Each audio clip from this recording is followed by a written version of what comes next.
thank you so much for taking the time with me. I love getting updates on what you're working on at the Able channel. Logan, it's my pleasure to meet you again and spend some time. We're having a great conference, and we've made some significant changes to the platform and also improvements with hospitals developing vertical channels, utilizing the technology that is Able channel, which is streaming health service, kind of Netflix meets healthcare. Okay, I want to get into all of that, but let's start out high level. You're really tackling this idea of content, a prescription for content, how content can actually heal people. And here at this conference, that's a novel idea. You know, it's not really something I'm hearing much of. So, how can content heal? How can you have a prescription for, let's say, video content? Sure. So in a clinical setting, it's what's necessary is for that hospital system to have its own vertical version of Able channel. So we create these dedicated channels for the providers. The providers can then prescribe content. So let's say, for example, you were diagnosed with depression. A doctor can now prescribe a series on depression that they would want you to watch. And we then verify that you, in fact, watched it.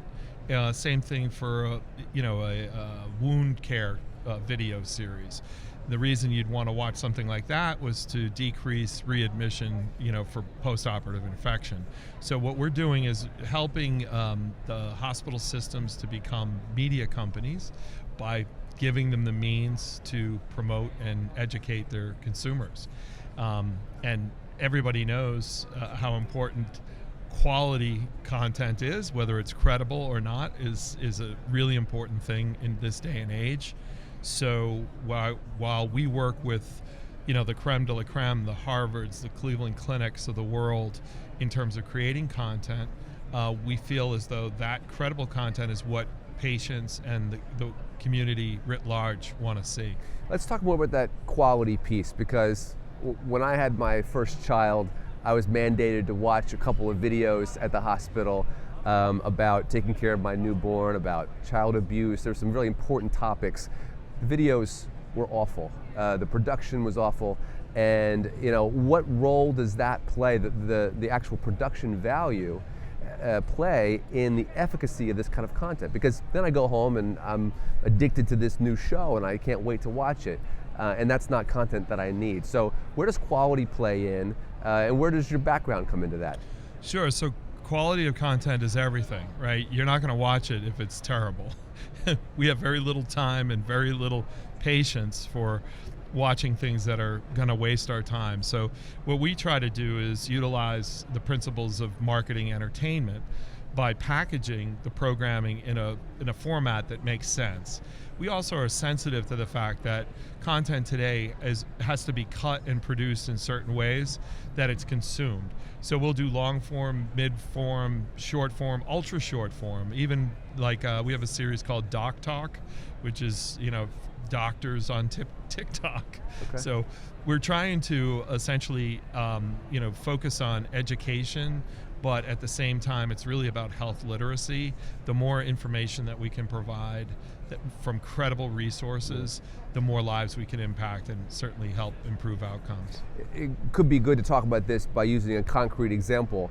I got to watch part of your Surviving Suicide series, and I was fascinated that it brought together kind of a classic documentary style docu-series with all the drama that I'm used to from a great TV show and a series that I'd want to watch on TLC or whatever, and really pull me through. But then there was also something interesting. You brought in a healthcare provider's point of view. So tell me about that interplay.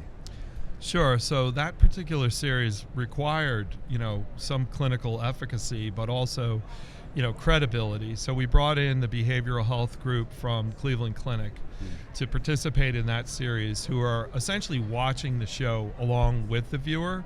So they're interdicting, once you're watching the content of whatever that particular story was about, you're also getting supplemental clinical information. So it's almost like the doctor's watching the show with you. We tried to do that because we felt as though the subject matter was so important, and it required some level of obviously sensitivity, but also for them to reach out and get help as needed. So you've talked about working with top-tier institutions and turning them into media companies of sorts and creating content that's specific to what they need. Are there specific shows that you're really excited about that you think are going to be effective coming up? Yes. Well, of course, you spoke about surviving suicide. We have other programs, Special Diets Kitchen, which is all about dealing with a major epidemic, which is diabetes. Yeah. So, would you watch a show if you're a patient, that's just about telling you how to eat? So we basically take, celebrity chefs.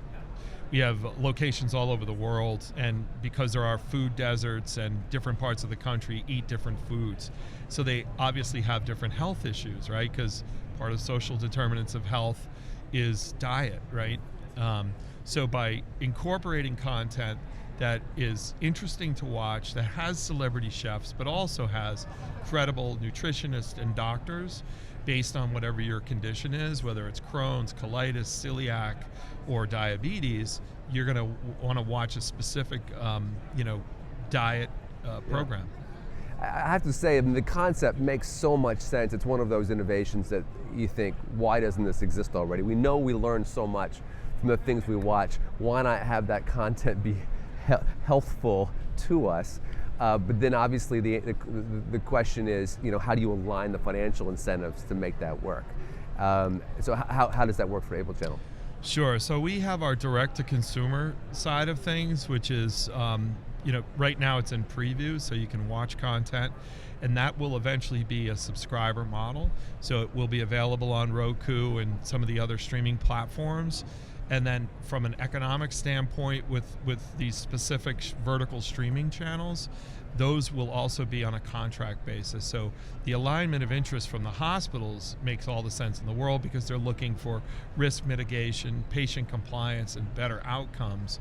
For a consumer getting access to the channel itself, they're trying to learn about their condition and then obviously have some kind of qualitative improvement in their condition. Taking it from kind of the macro down to the individual, because it's really about individual patient lives. Is there a patient profile that kind of comes to mind when you think about, I want this to really help people, not just impact the system at a 30,000 foot view level? Yeah, listen, we know this inherently that kids are going to watch short form content, so we have stuff for the kids. We've got stuff for the people who are at home, older folks. That kind of content, whether you're at hospital at home or you're, non-ambulatory, you're talking about patients that need to watch content that's specific to their frame of mind and their utility. So from our point of view, we want to be able to serve all comers, but we recognize that not everybody's going to want to watch the same programming. Yeah. So you're really trying to meet people where they're at. Absolutely, yeah. We know this, like I said, inherently. It's you've got to create enough content, but you also know that there's core demographics that you're going to create programming for. Yeah. Brian, thank you for spending time with me. I'm really excited about what you're building. I can just imagine a time where I get a diagnosis and I'm reeling from it and I'm confused, and rather than given a brochure, I'm given a really great documentary series or even a drama that helps me internalize that information and grow. So I hope that future comes soon. Yeah, it's here. It's here. We just launched this pilot program down with Ochsner, and it essentially scan a QR code. You're tethered to the content. You can watch the content both in and out of the hospital. So it's a pretty amazing little pilot program that we just finished. And I think, to your point, it's going to become commonplace that part of your care path will be, ingesting not medicine, but positive content that actually changes behavior. I love it, Brian. Thank you, and keep up the great work. Thank you, Logan. All right.